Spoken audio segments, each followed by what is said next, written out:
Bueno,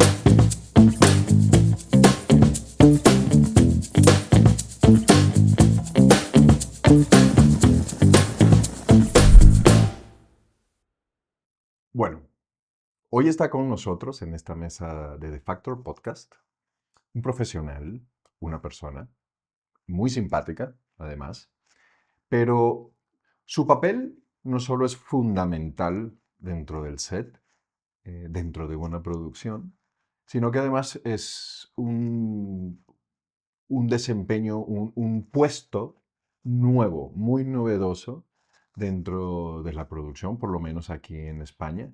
Yo como actor en México no había tenido la oportunidad de compartir en el set con alguien que desempeñara estas actividades. No sabría exactamente qué nombre ponerle, por eso le hemos invitado, porque tenemos muchas dudas y queremos que sea él pues quien nos revele a qué se dedica, por qué es tan fundamental su desempeño dentro del set y mucho más. Así que tenemos con nosotros a Emilio Papamija. Bienvenido. Muchas gracias a ti por la invitación y por esta mesa de tarot. Oye, Emilio, aquí en el podcast hacemos algo siempre, ¿no? Le preguntamos a nuestro invitado quién es, pero ¿quién es Emilio para Emilio? Uy, súper profunda esa pregunta. Sí. Yo creo que va cambiando cada día, ¿no? Pero hay algo que como que he descubierto de lo que soy, es como, creo que a mí en un principio me habían pintado la idea de que el activismo era algo adverso, era algo como casi no digno de ser nombrado.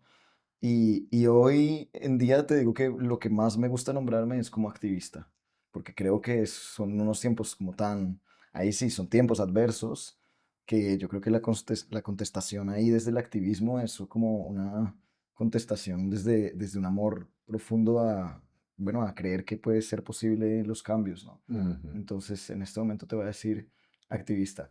También hay algo muy importante de mí que es mi identidad trans. Para mí es fundamental como, en cómo entiendo la vida, porque creo que las personas trans como que tenemos un regalo de la vida en que el género es un malestar tan grande de la sociedad que el poder vivir con un cuerpo que tiene dos perspectivas tan diferentes como puede ser la femenina o la masculina en mi caso, eh, y pues bueno, habitar un espectro, porque yo también me considero pues trans masculino no binario.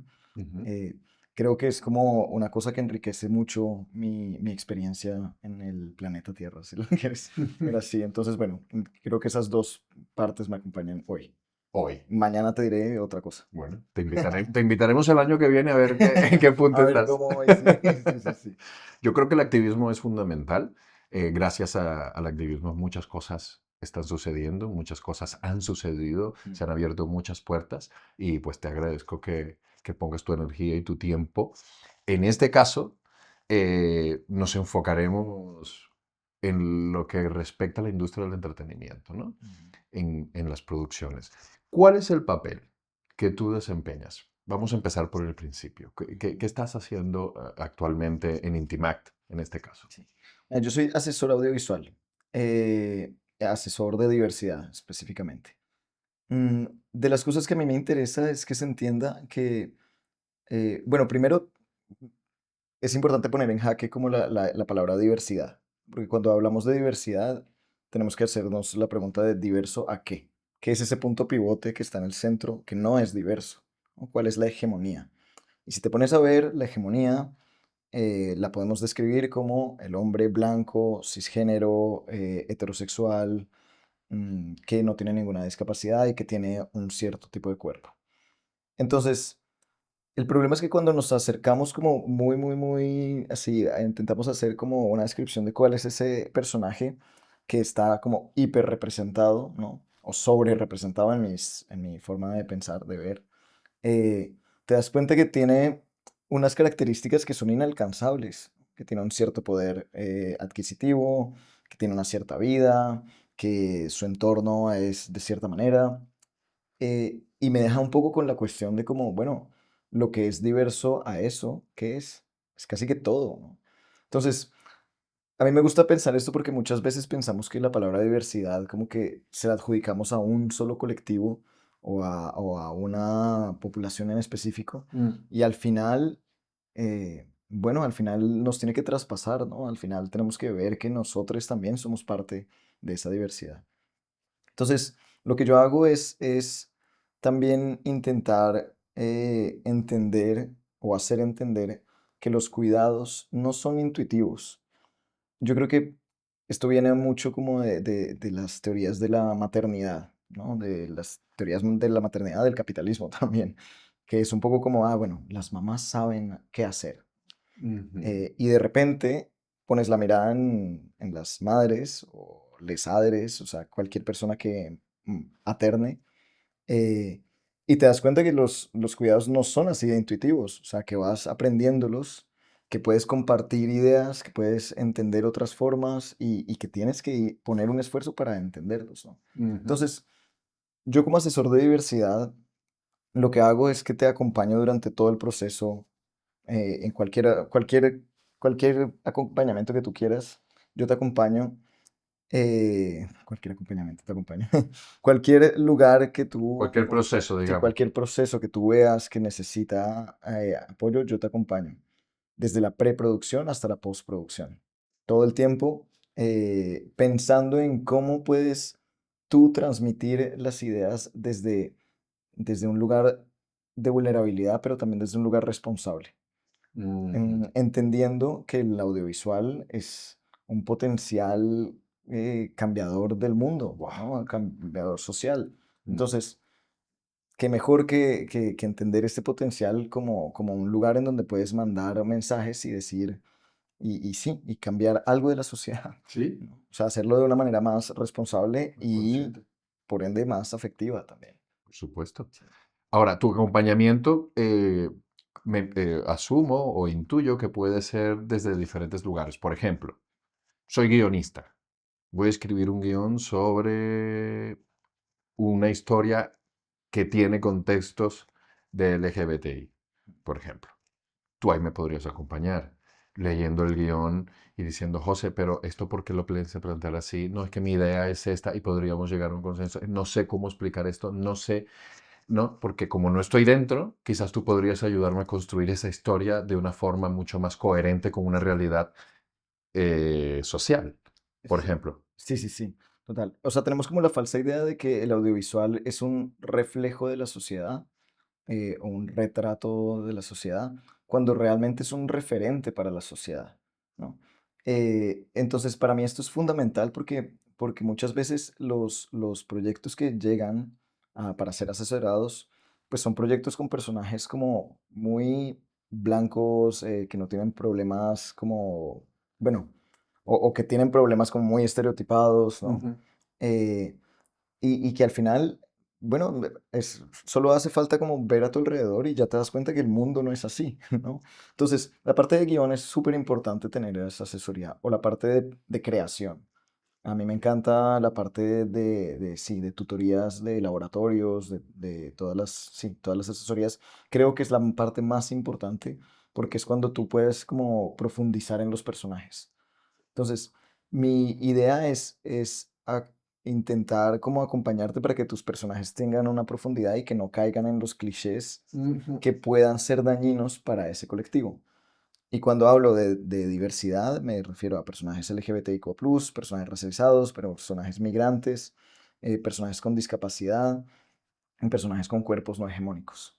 Qué bueno que hagas esa aclaración, porque he caído en el error de pensar en la diversidad, por ejemplo, como lo que solemos siempre pensar, y tú acabas de abrir un abanico, vamos, casi infinito, Sí.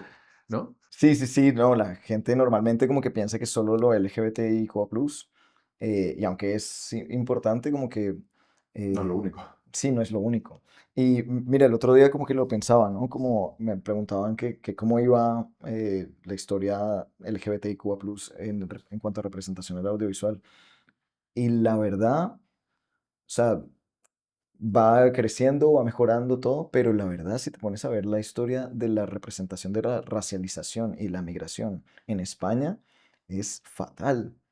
En España y el mundo. Lo que pasa es que bueno, otros países están como tomando otras medidas que quizás también como que se pueden volver modelos para España. Mm.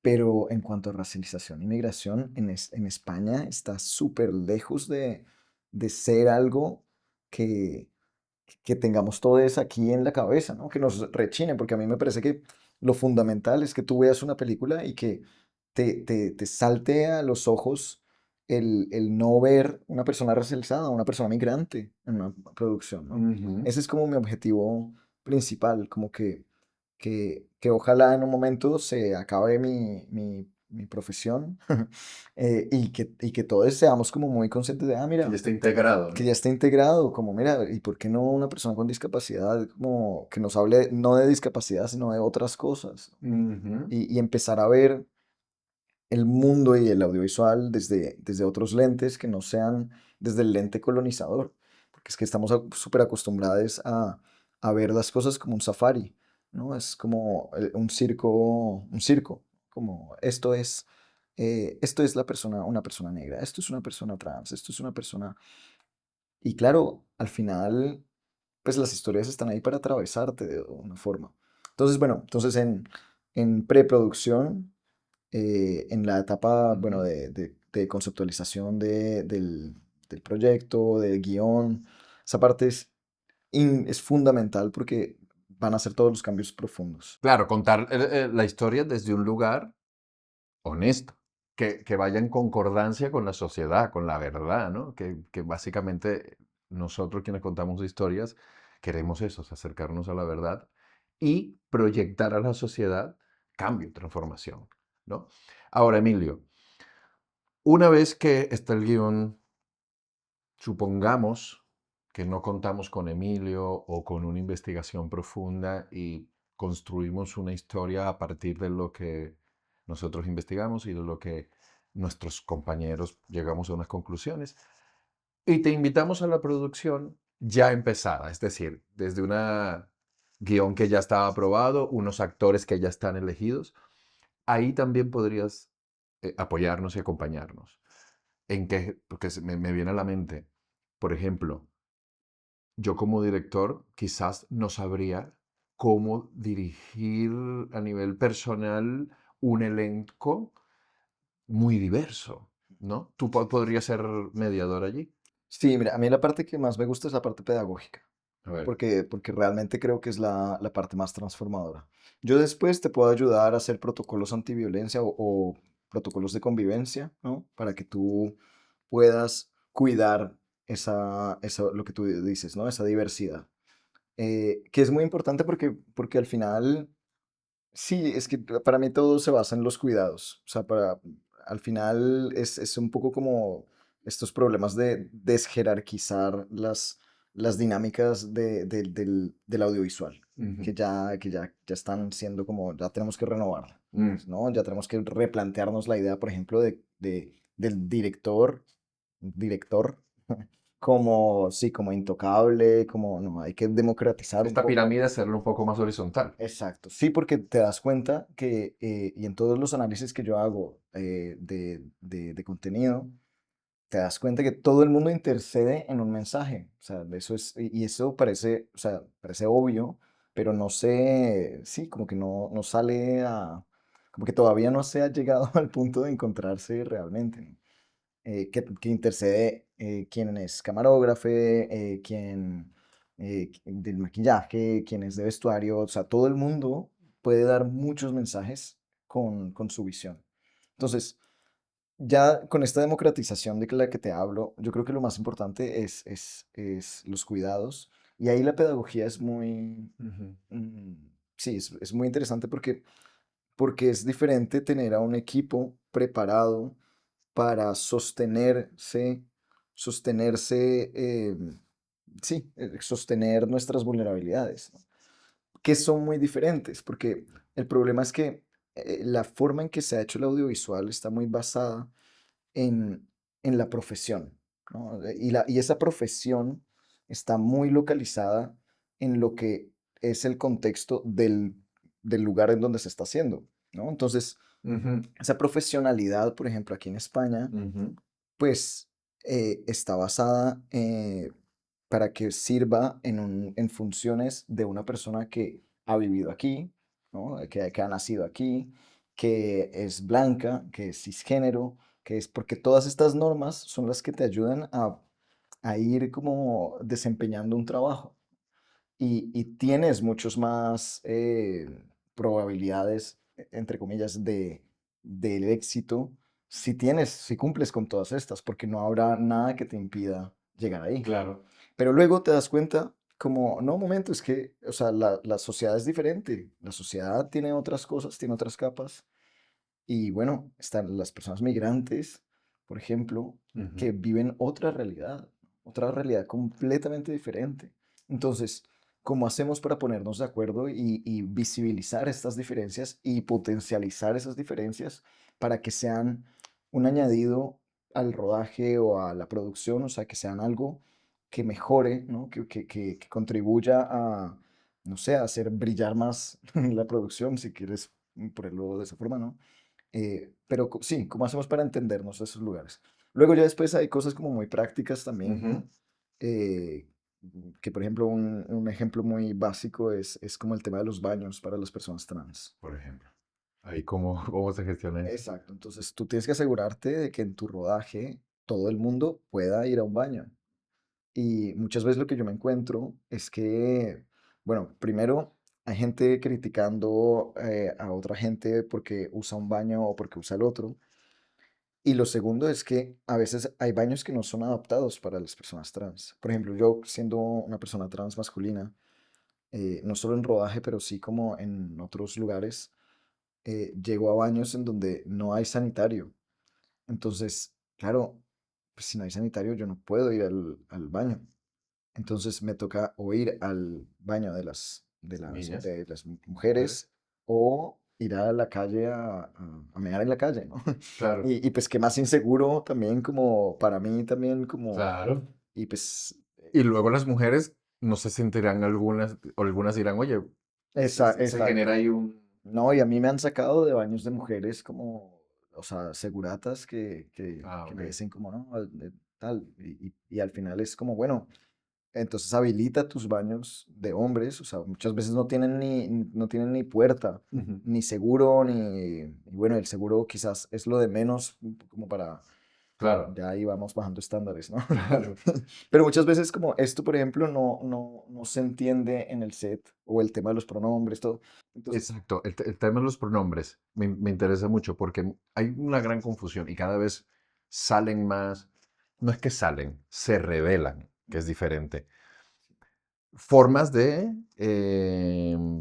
describir el contexto sexual, mental y emocional de una persona o lo que se considera con qué se identifica. Entonces, claro, me imagino que tú, por ejemplo, en una película en donde participa un elenco de trans, eh, tú darás, por ejemplo, una charla para definir esto es así, esto se llama así, esto es esto, un poco para aclarar, porque mm, también hay mucha confusión. sí, sí, sí. Quienes no estamos dentro de esos contextos, solemos confundirnos. Tu trabajo pasa por ahí también, ¿no? Sí, sí, sí. Y para mí es crucial también como entender o sea, muchas veces la mayoría de la gente tiene comportamientos transfóbicos es por ignorancia, porque Exacto. no conoce personalmente a una persona trans o porque simplemente no tiene las herramientas, ¿no? Como, sí. Entonces, claro, ahí, por ejemplo, el momento pedagógico no, es súper lindo, la verdad. Es hermoso porque es como abrirle un mundo a la gente y si estás dispuesta a abrirte, pues es muy provechoso. El tema del lenguaje inclusivo, por ejemplo. Por ejemplo. La gente tiende a pensar que es muy diferente de lo que es, pero yo sí que doy cursos como de lenguaje inclusivo porque al final el lenguaje inclusivo es un, es como un plot twist del lenguaje, Ujú. donde íbamos por un camino y de repente es como, no, momento, tienes otra herramienta para cambiar tu percepción. El lenguaje inclusivo lo que viene a hacer no es solamente como a revelar como las identidades no binarias, sino también te pone a a pensar como eso, es un tema de percepción, ¿no? Si hay mayoría de mujeres, ¿por qué no cambiar el plural a femenino? O sea, mayoría de hombres, pues bueno, a masculino, pero, y si no lo sé, ¿por qué no usar una E y ponerlo en neutro, ¿no? Es como, no sé, es un tema como muy, yo creo que es muy interesante si uno también como que se lo toma desde el juego, porque a Ujú. veces la gente se estresa mucho y es como, no, no puedo Con cambiar mucha el lenguaje, intensidad, ¿no? pero el lenguaje al final nos pertenece, o sea, nosotros no le pertenecemos al lenguaje, el lenguaje es nuestra herramienta, ¿no? Entonces debería ser como, Más moldeable. sí, sí, sí, y un lugar en donde, pues, sí, como que todo el mundo sea percibido, sí, a la misma altura, ¿no? Ujú. Entonces, con el lenguaje, por ejemplo, a mí me encantan los talleres que hacemos con los equipos porque terminan siendo graciosos, o sea, es como, y hay que pasar por ahí, ¿no? Por el disfrute de usar la E o de equivocarse, de todo, o de no saber cómo nombrar algo. Y ese no saber es volver a construir una realidad, ¿no? Y Ujú. a mí me interesa mucho ese no saber, porque creo que lo subestimamos mucho, creo que tenemos mucho miedo a no saber y al final es un lugar súper. Una oportunidad. Exacto, es un lugar de creación increíble. Ujú. Entonces la torpeza, esa torpeza de que tú tengas que parar y pensar en lo que vas a decir, Ujú. es increíble. Entonces, bueno, entonces en los rodajes que estás todo el tiempo en contacto con miles de personas, todo, o sea, qué bonito de pararte a ver con quién estás hablando, ¿no? No estás hablando con una cámara, por lo más de que le digas cámara a la persona que lleva la cámara, ¿no? Estás hablando con una persona. Sí. Entonces, para mí esa parte de humanización, llamémoslo así, aunque no me mata esa palabra, pero esa Es parte necesaria. sí, me parece que es crucial Es para crucial. cambiar las dinámicas del audiovisual. ¿Y tú sientes cuál es tu percepción? ¿Sientes que está habiendo una evolución? Hablemos primero desde adentro, en los equipos, o sea, ¿cómo sientes tú ese feedback, esa recepción de tu trabajo como mediador de diversidad? ¿Sientes que lo reciben bien y que lo adoptan y lo ejercen? Sí. Hay de todo, ¿no? Ok. Yo tengo que decir que como soy activista y como trabajo en esto, entonces soy innatamente, eh, sí, esperanzado. Ujú. O sea, sí, como si no, no lo haría, ¿no? Entonces yo sí que creo y sí que veo que la gente tiene como más ganas de otra cosa, porque la gente está cansada de lo que está viviendo, o sea, ¿no? Estamos como abriendo los ojos y diciendo como, ¿en qué momento dejamos que estos multimillonarios tengan tanto dinero, en que esta gente se esté muriendo, No. que, o sea, como que despertara, vamos a hacer las cosas diferentes, pero ¿por dónde empezamos? Ujú. Porque ya no esa equidad de género, ¿no? De como, las mujeres se revolucionan para ser igual que los hombres y es como, no, tenemos que hacer algo completamente Algo diferente. diferente, o sea, no podemos como replicar una jerarquía que ya hemos visto que no funciona. El patriarcado no No funciona. funciona. No funciona, No. no nos gusta.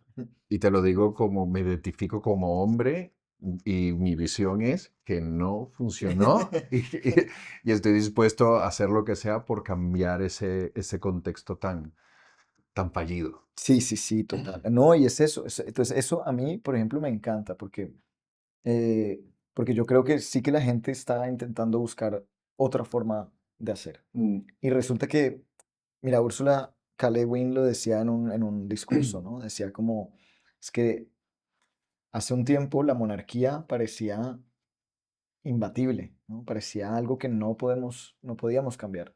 Y así mismo se ve el capitalismo hoy en día. Es como si fuera indomable, ¿no? Es como irrefutable, no hay otra opción posible. Y claro, se me hace que es que siempre estamos buscando los polos, ¿no? Como, entonces no es capitalismo, entonces comunismo. Y es igual de malo o sí, tampoco funciona, ¿no? Ya lo hemos comprobado. Mm. Entonces, yo creo que, eh, yo veo sí que muchas ganas de las personas, de la gente en general, como de cambiar dinámicas. Entonces, ¿por dónde empezamos? Bueno, pues quizás es contando otras historias, quizás es descentralizando las historias. Equilibrando cosas. Quizás es tratando mejor a la persona de maquillaje porque puede tener una perspectiva muy valiosa para el rodaje. Ujú. O sea, todas estas cosas como que yo sí que veo que cuando me llaman a mí también es como que hay este impulso de hacer. Luego hay gente que pues que somos víctimas del turbocapitalismo otra vez. Es que O sea, hay muchos rodajes en donde quieren es un poco salir del paso y como tener el check de diversidad o el check de Cumplir inclusión. con el trámite. Sí, y eso no lo puedo dejar de nombrar porque pues es importante también como que, Y este es el espacio, justo. sí, la verdad es que ojalá, ojalá sea también como un espacio como para poner en crítica porque pues al final Adelante. no podemos, Sí. sí, pues al final, por muy esperanzado que yo sea, al final veo como dinámicas y a mí no me interesa ese intercambio, ¿no? No me interesa que me paguen y yo decir, ay, sí, mira, tu producción tiene ya una persona negra, una persona con discapacidad, o sea, no, pero aparece todo el tiempo. Y bueno, creo que lo más difícil es eso, ¿no? Integrarlo realmente. Mm, Como, sí, eso es lo más difícil, como que la gente lo vea, que sienta que tiene que integrarlo. claro, porque es que tu trabajo, que es maravilloso lo que estás haciendo, te lo digo honestamente. em, claro, tú le hablas, por ejemplo, a un elenco, a un grupo de productores, directores, guionistas, actores, pero ¿qué pasa? Que estás creando un ambiente para un rodaje, pero realmente ahí dentro hay cerebros con unas creencias muy instaladas, No, fuertes. muy fuertes, entonces cambiar eso con dos charlas y una presencia en el set no es tan fácil. No es para nada fácil porque es desjerarquizar un espacio. O sea, es que es muy, sí. Y un espacio que tiene jerarquizándose años, que está como muy robusto, pero ahí te va. ¿Tú sientes que están habiendo cambios, aunque sea chicos, dentro de, por ejemplo, a la hora de contar historias, ves películas en donde dices, esto se está acercando, o sientes que estamos completamente detenidos o incluso retrocediendo? ¿Cuál es tu visión? No, para mí sí, o sea, para mí sí que hay un cambio. Sobre todo porque creo que por fin se está un poco democratizando la idea de quién cuenta historias. Entonces, aún todavía tienes los mismos directores de siempre con presupuestos enormes para hacer las mismas películas de siempre. O sea, eh, perdóname, pero yo no puedo volver a ver otra película de Santiago Segura, como que es gente que eso hace cine pues poco cuidadoso, ¿no? O sea, y cine que se ve masivamente. Pero sí que creo que ahí están habiendo como propuestas muy interesantes. Justo salió un informe de CIMA, la Asociación de Mujeres Cineastas, Ujú. en donde se va viendo como cómo va avanzando el número de mujeres Director. directoras. Y mira que son propuestas muy diferentes, ¿no? Son propuestas como más basadas eh, en el personaje, ¿no? O en el entorno del personaje, más que en la narrativa General. general. Y a mí eso me fascina porque es otra propuesta, es otra cosa ahí como que está sucediendo, Qué que guay. va, sí, se está cociendo, ¿no? No puedo dejar de preguntarte cuál es tu opinión sobre una película como Emilia Pérez. Uy. Te la puse difícil. Sí, sí, sí, controversial, controversial, porque a mí me encanta la controversia, entonces yo fui punto controversial un poco como, porque bueno, tiene mil problemas, o sea, tiene, sí, miles de problemas. Creo que también el director tomó muchas malas decisiones también después del rodaje, que esto también es una parte muy importante de mi trabajo, que es como ya no solamente el rodaje, sino la parte de postproducción. Yo te ayudo a ver un poco como qué puede estar mal, ¿no? Ujú. Como que puede estar mal en subtitulado, que puede estar mal mira, en cosas como corrección de colores, por También. ejemplo. O sea, muchas veces se cometen muchos fallos como con las pieles, que sí, que la adaptación de colores no estaba pensada para ciertas pieles. Eh, Mm, el momento de postproducción también como, bueno, sobre todo de marketing, ¿no? En que tú empiezas el cartel es súper importante porque el cartel solamente en imágenes te da mil millones de cosas. sí. Y después también lo que yo procuro es ayudarte a sostener ideas, porque al final tienes que apostarle a las ideas, porque no todo le va a gustar a todo el mundo.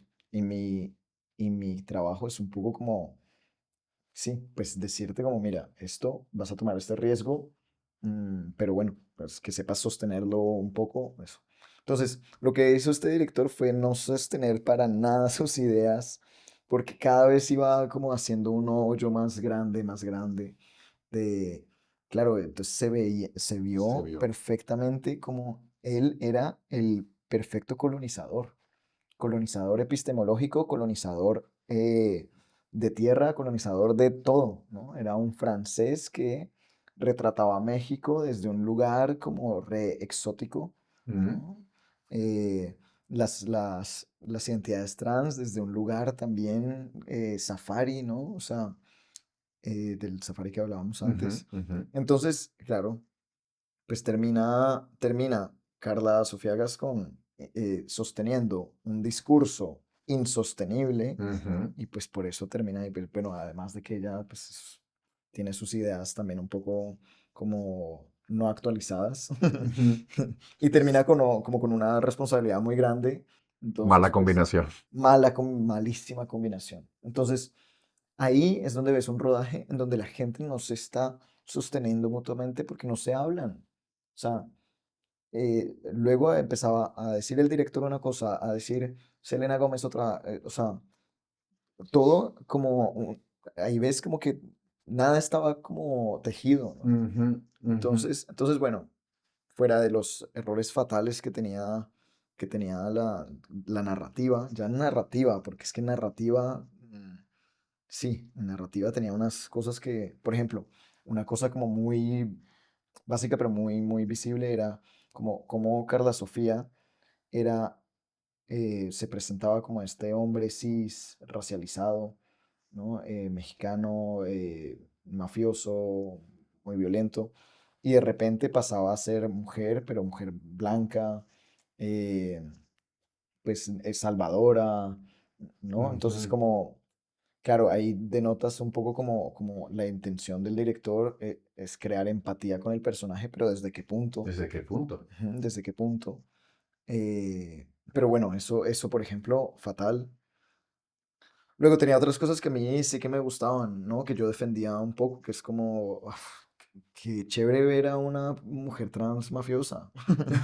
Sí, O sea, y violenta, o sea, como que a ya. mí me fascina, como que siempre o nos retratan como En un, angelitos o en un burdel. o en un burdel, exacto, es como, y a mí como latinoamericano, o sea, como de Abya Yala, pues la mafia, mal que bien, es parte de nuestro Sí, es contexto una y verdad. exacto, y en un lugar tan masculinizado, tener a una mujer trans, o sea, dentro de la mafia, yo creo que la gente poco habló como de lo que podía llegar a hacer. Lo que pasa es que, claro, se enterró en muchas otras Se cosas, enterró ¿no? muchas otras cosas. Pero, mira, yo nunca pensé además que yo iba a reivindicar la mafia. Pero sí que creo que es un lugar como interesante, ¿no? De, de, Mm, de replantearnos también como nuestras historias y bueno, y ver como, sí, ver como el tema del género es tan diferente en Aviala que aquí. Mm. Y ahora, hablando de la otra cara de la moneda en cuanto a al cine, ¿alguna película que tú digas, wow, qué bien contada, qué acertado, o me gusta por esto? Así que yo diga, venga, que te sientas orgulloso de cómo han contado una historia. Ujú. ¿Tienes alguna detectada o todavía no ha salido? No, siempre, siempre. La verdad es que a mí me gusta mucho el cine y la verdad es que a mí no, o sea, nunca tengo como una opinión súper pesimista de la película. Creo que todas las películas tienen algo salvable, también porque es un dilema enorme sacar una película adelante, entonces eso Wow. ya es un valor enorme. Eh, se me vino a la cabeza, Sí, sí, adelante, adelante. ¿Se te viene a la cabeza? se me vino a la cabeza Sorda, por ejemplo. Sorda de Eva, la directora, que es una película que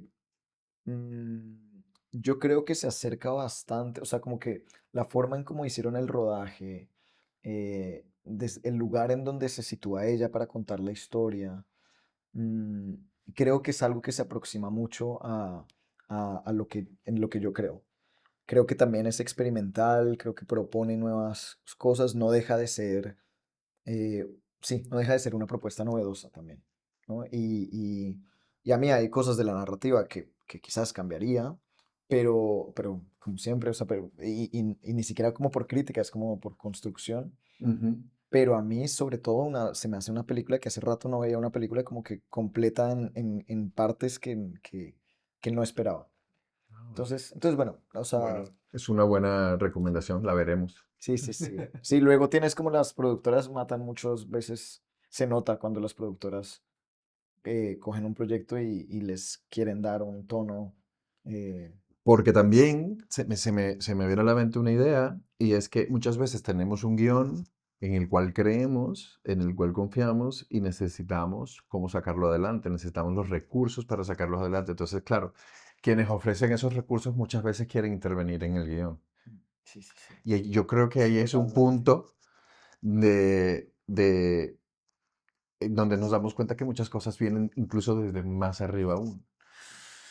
Y entonces nosotros estamos desde aquí abajo intentando, Total. siendo las marionetas, intentando que los hilos se muevan de otra forma, jalando los hilos desde abajo, ¿no? 100%. Sí. Entonces, por eso es admirable trabajos como el tuyo, porque incluso consciente de la posición en la que tenemos, que no es tan poderosa como quisiéramos, pero vamos a ello y desde adentro, que creo que es de donde sucede cualquier cambio real, desde adentro poco a poco vamos aclarando caminos, ubicando conceptos en donde tienen que estar y por eso admiro tu trabajo. Eres necesario, eres fundamental, considero. Considero que se deben contar historias en donde también se cuente esto que estamos hablando, se cuente que se hable sobre el racismo verdadero, se hable sobre el lenguaje inclusivo, se hable sobre toda la verdad que está sucediendo actualmente y que siempre ha sucedido, pero que hoy tiene más visibilidad, Mm, porque hay diferentes canales, pero que esto no es nuevo. sí. Esto es de, vamos, de siempre, ¿no? Así pues, me encanta tu trabajo. ¿Has tenido la oportunidad de trabajar con algún actor? Con algún actor. Trans o extranjero o migrante o de un color diferente. Sí, eh, sí, y gracias por todo lo que me dices. La verdad es que, o sea, me encanta porque a veces me pregunto mucho como qué estoy haciendo. Pero, pero bueno, es que sí que creo que es un tema de lo que te digo. A mí me encanta la pedagogía. Yo no sabía que iba a terminar en audiovisual, entonces yo creo que es cambiarse, o sea, es mirarse a uno mismo y entender el cambio que viene desde uno mismo. Entonces, yo como no tenía nada que ver con el audiovisual a priori, ¿no? Hace unos años, Ujú. luego empecé el observatorio con Jorge, con un amigo, hace 6 años, y bueno, y me adentré en el mundo audiovisual. Entonces, me llené, hice pues, casi que un doctorado, pues, siendo director de investigación y sacando informes adelante. Entonces, claro, mi relación con los intérpretes siempre era un poco desde la narrativa. Mm. Entonces, como no soy coach, sí, no tengo muchas ideas De interpretación. sí, de interpretación, entonces no he trabajado a ese nivel interpretativo, ¿no? A ese nivel corporal. Te lo pregunto porque yo he tenido la oportunidad de interpretar a dos trans. Mm, Una en el teatro, y fue una sola presentación, en Colombia.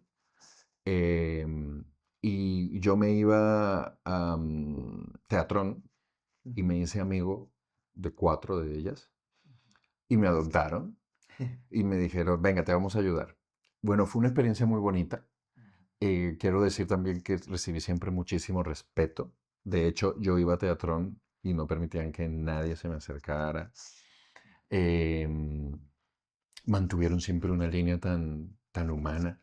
O sea, de verdad, lo digo porque se puede pensar que podría ser diferente, porque hay esas malas interpretaciones a nivel social, ¿no? sí, sí, sí. Y me ayudaron por ejemplo, a aprender a caminar con estas botas, estas zancos, Súper. eran así de altos, y bailar con eso, todos me miran, créeme, y con mis partes íntimas intervenidas para que no se viese nada, eh, que es un wow. O sea, cuando no estás acostumbrado es bastante complejo. Sostener la peluca que te jala todo hasta atrás, ¿no? Todo esto, mi interpretación. Entonces, yo recuerdo que me decían, em, este movimiento es cliché, o sea, no hagas como si fueses gay, o sea, siéntete, eres. Entonces, me ayudaron mucho en ese sentido porque era una presentación y era más que todo una coreografía. Luego, aquí en España, hice un corto en donde yo era una cantante y tenía simplemente una conversación frente al espejo mientras mi público me esperaba afuera.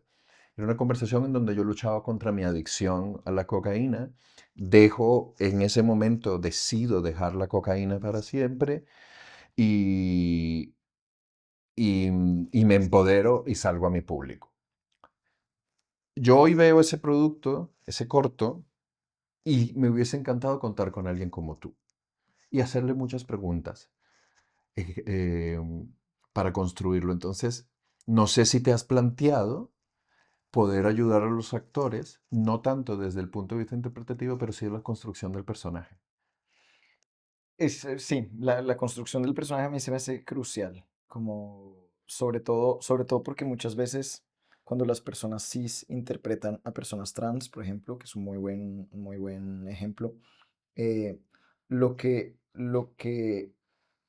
llegan son tus estereotipos, llegan de una, ¿no? Llegan, y esto pasa mucho en la historia del cine, ¿no? De hombres cisgénero que se llevan Oscars, se llevan premios por interpretar a mujeres trans.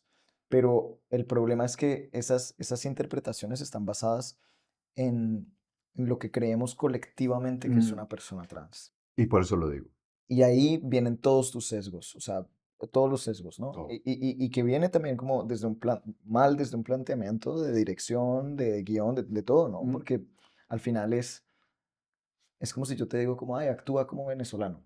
Ujú. Entonces ¿Cuál vas a venezolano? sacar, exacto, ¿cuál venezolano? Y lo que vas a hacer a priori es un poco como sacar todos los ¿Qué clichés pasó, de los... chamo? Una Exacto, arepa. exacto, exacto. Sí, vas a sacar todos los clichés, ¿no? Sí. Y claro, y ser galardonado pues como por hacer un papel cliché, pues hace mucho daño a la comunidad trans, Mm. porque se perpetúa ese pensamiento de que saben cómo somos, ¿no? De que ya nos tienen hackeados, de que los hombres trans queremos ser hombres y que las mujeres trans quieren ser mujeres. Es que, un momento, pero ¿qué pasa con la historia de nuestras vidas, ¿no? Nuestras capas, nuestras cosas. O se les relaciona con aspectos negativos, como este corto que tal. ¿Por qué adicta a la cocaína y por qué no es una conferencista que Exacto. ayuda a los demás a empoderarse, por ejemplo, ¿no? Exacto. Total, total. Entonces, cuando lo empiezas a trabajar también desde el cuerpo, es una locura porque tener tacones es una locura, porque todas Sí. las dinámicas que tenemos de esconder, de esconder, no, o de transformar nuestro cuerpo, lo hacemos como por un tema de seguridad también con el entorno. Mm.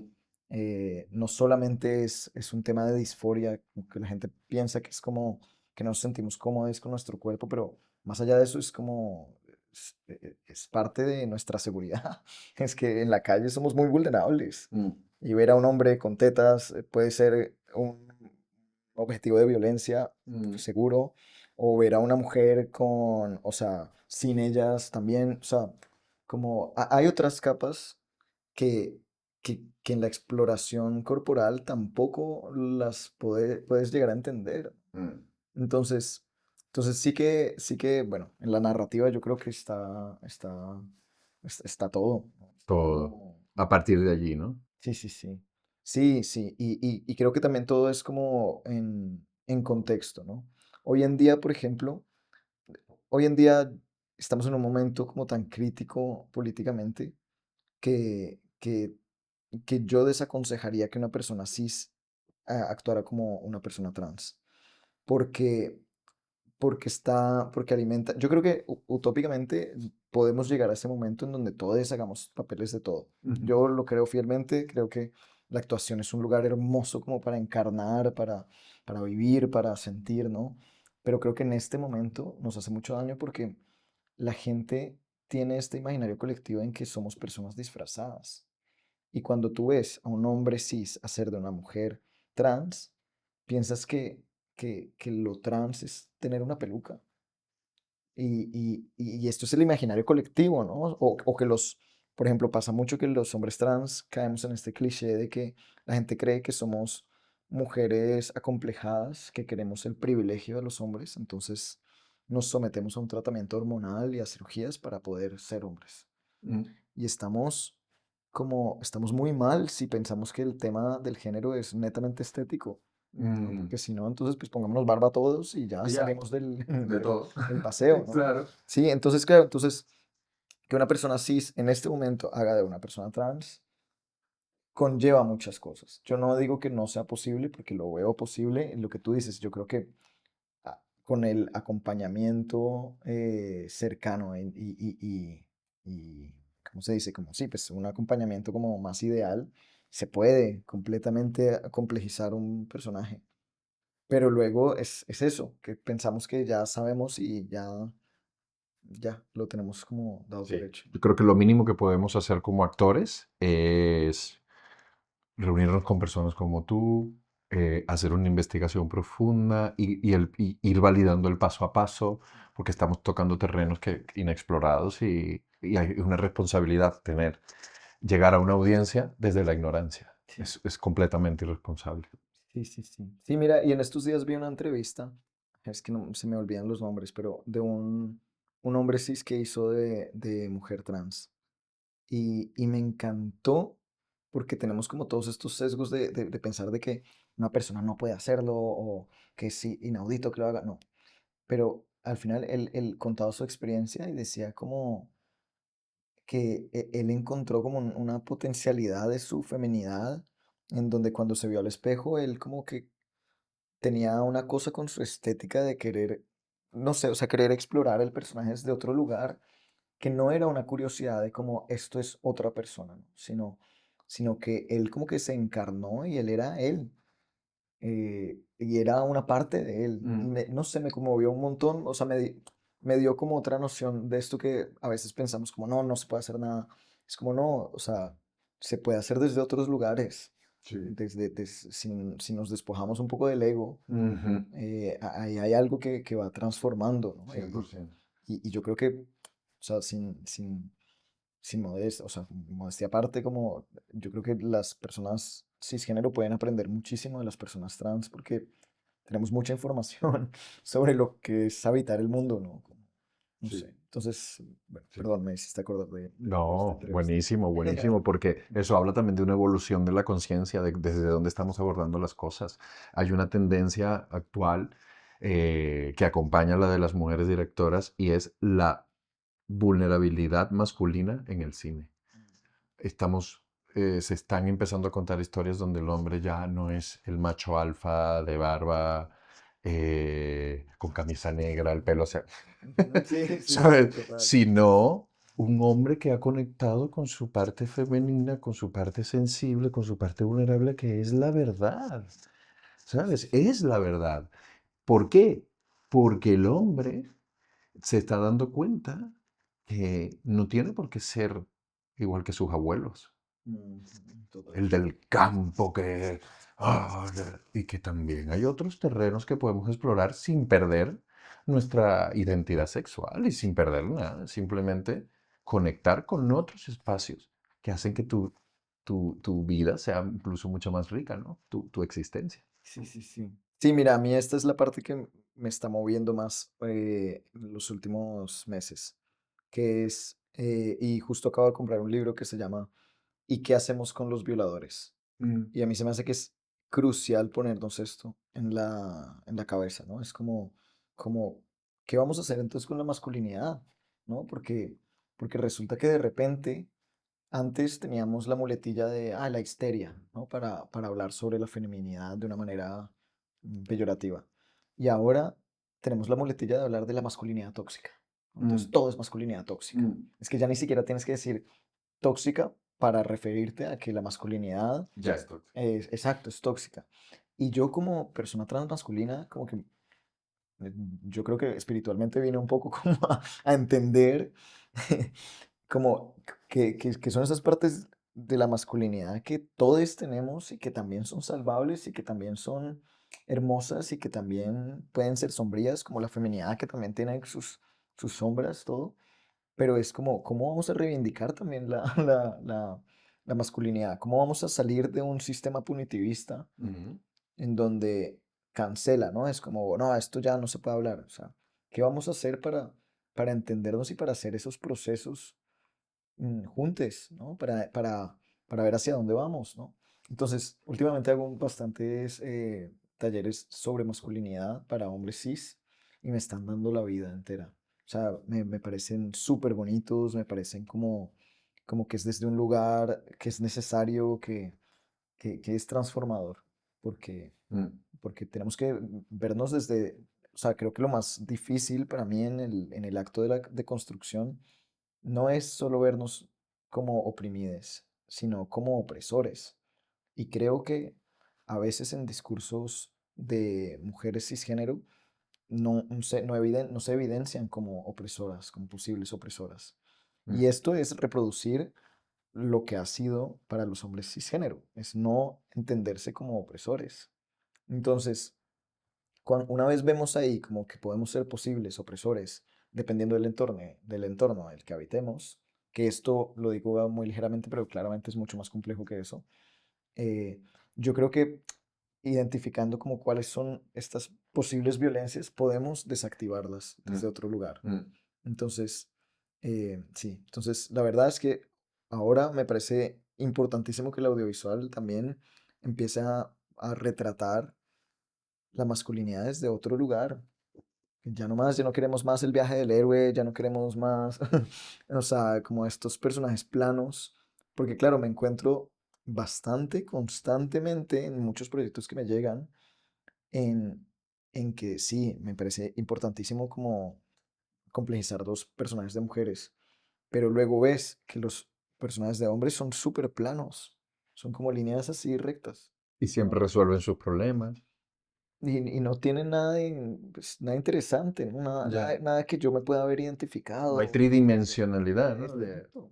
Y esto, obviamente, es minoría porque, pues, la verdad es que lo más común es que, pues, los personajes de hombres tengan mucha más profundidad, ¿no? Claro. Pero es como que no se nos puede olvidar como también como trabajar esa Mm, parte de la masculinidad que quizás tiene mucho que aportar. mucho, mucho. Entonces súper importante me parece a mí como un momento como histórico, sí, también como de ver y qué hacemos con los violadores. Te les recomiendo el libro, Vale. a mí me está gustando un montón. Lo voy a leer, lo Sí. voy a leer.